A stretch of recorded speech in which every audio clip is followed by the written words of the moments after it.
পূর্ব নির্ধারিত সময় অর্থাৎ 22 ডিসেম্বরেই যোগসু নির্বাচন দিতে হবে। একটা অনিশ্চয়তার মধ্যে আমরা কিন্তু একটা যোগসু নির্বাচনের আশায় বসে আছি।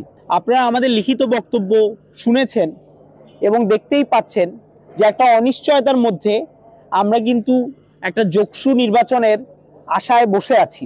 আজকে আমরা এই সময় যে সংবাদ সম্মেলনটা করছি, আশপাশে তাকালে দেখতে পাবেন ক্যাম্পাসে কোনো শিক্ষার্থী নেই। ক্যাম্পাসে প্রার্থীরা এসে বিভিন্ন গণসংযোগ করার চেষ্টা করেও ব্যর্থ হচ্ছেন। অথচ আর 20 দিনের মধ্যেই যদি সিদ্ধান্ত মোতাবেক ইলেকশন হয়, আর মাত্র 20-22 দিনের মধ্যেই কিন্তু আমাদের একটা নির্বাচন হবার কথা। তাহলে একটা নির্বাচন পূর্ববর্তী প্রস্তুতির লক্ষ্যে আমাদের যে গণসংযোগ করার কথা ছিল, যে এখানে প্রার্থীদের সাথে ভোটারদের যে ইন্টারাকশন করার কথা ছিল, সেটা নিশ্চিত করা ছাড়া কিভাবে একটা সুষ্ঠু অংশগ্রহণমূলক নির্বাচন হবে এই নিয়ে আমরা আসলে ভাবিত। এবং আমাদের কাছে মনেই হয় যে প্রশাসন এত কিছু দেখেও কোনো একটা সঠিক সিদ্ধান্ত দিতে পারছে না। এটা আসলে পক্ষপাতমূলক এবং অনেকাংশে যোগসু নির্বাচন বানচাল করার একটা এক্সপ্রেশন এটা।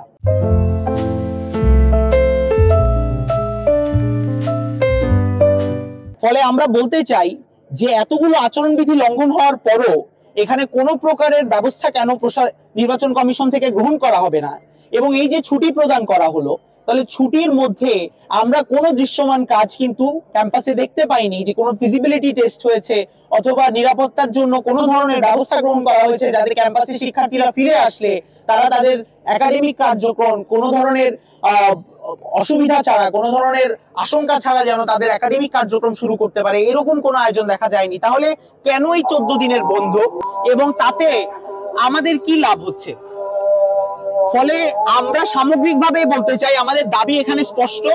দ্রুততম সময়ে সব ধরনের নিরাপত্তা নিশ্চিত করে একাডেমিক কার্যক্রম শুরু করতে হবে এবং পূর্ব নির্ধারিত সময় অর্থাৎ 22 ডিসেম্বরেই যোগসু নির্বাচন দিতে হবে। এবং একই সাথে যে আচরণবিধি লঙ্ঘনের অভিযোগ এসেছে, আমরা লিখিত আকারে এটা দিচ্ছি। আমরা মনে করি যে এই আচরণবিধি লঙ্ঘনের যদি সুষ্ঠু বিচার না হয়, তদন্ত না হয়, তাহলে একটা পক্ষপাত মুক্ত সুষ্ঠু অংশগ্রহণমূলক নির্বাচন যোগসু হতে পারে না।